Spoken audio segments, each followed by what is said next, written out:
Bonjour. Avant d'entamer le sujet de cette vidéo numéro 15, j'aimerais adresser tous mes remerciements à ma table à repasser qui, confinée comme moi dans cette maison, a bien voulu changer de statut et servir de support à ce tableau. Merci. Je prends une application linéaire. Voici un exemple. Ici, elle va de R2 dans R3. Et j'ai défini f pour n'importe quel xy de R2. Si je pose u égale xy, un vecteur quelconque, je calcule ainsi f de u, j'obtiens un vecteur v de R3.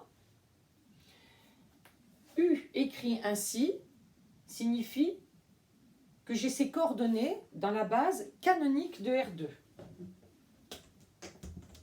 La base canonique de R2, je vais la noter C2. Elle est composée des vecteurs I et J, que voici.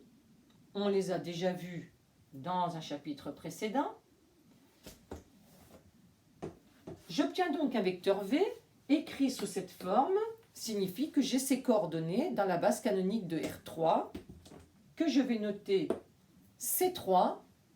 Je les appellerai dans l'ordre E1, E2, E3. Ce sont ceux-ci, ces vecteurs-ci. On en a déjà parlé dans un chapitre précédent. Je peux donc écrire la matrice U indice C2. C'est cette matrice. Elle donne les coordonnées dans l'ordre du vecteur U dans la base canonique. Et la matrice grand V indice C3 indiquera les coordonnées de V dans la base canonique, donc ceci.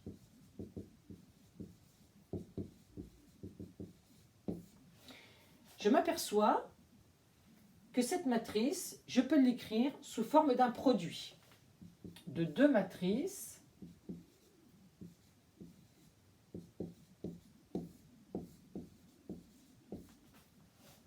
En effet, première ligne, première colonne, 3x moins 2y, deuxième ligne, première colonne, x plus 5y, puis moins 2x plus y. Donc, j'ai une matrice M fois cette matrice colonne. Je vais préciser un peu le nom de cette matrice. C'est la matrice qui représente l'application linéaire f. Je vais indiquer ici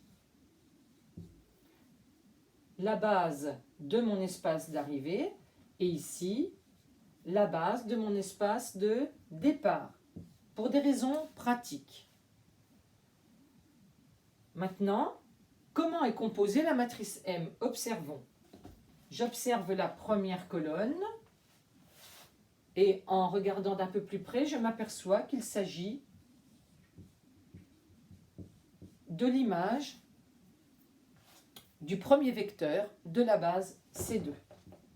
En effet, quand je remplace x par 1, y par 0, j'obtiens bien cette première colonne. Et en deuxième colonne, ici, j'obtiens l'image de J, deuxième vecteur de la base canonique. Je remplace x par 0, y par 1, et j'obtiens bien,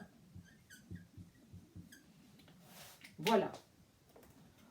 D'une manière générale, lorsque f va de grand E dans grand F, si je note A une base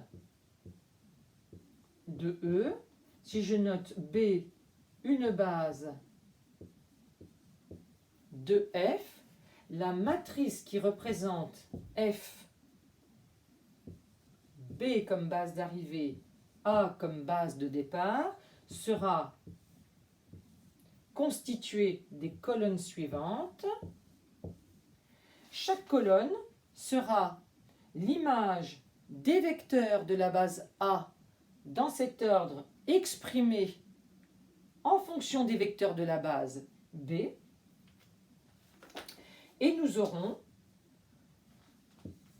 pour deux vecteurs U et V tels que f de U est égal à V, que V dans la base B est obtenu en multipliant cette matrice par la matrice colonne donnant les coordonnées de U exprimées dans la base A.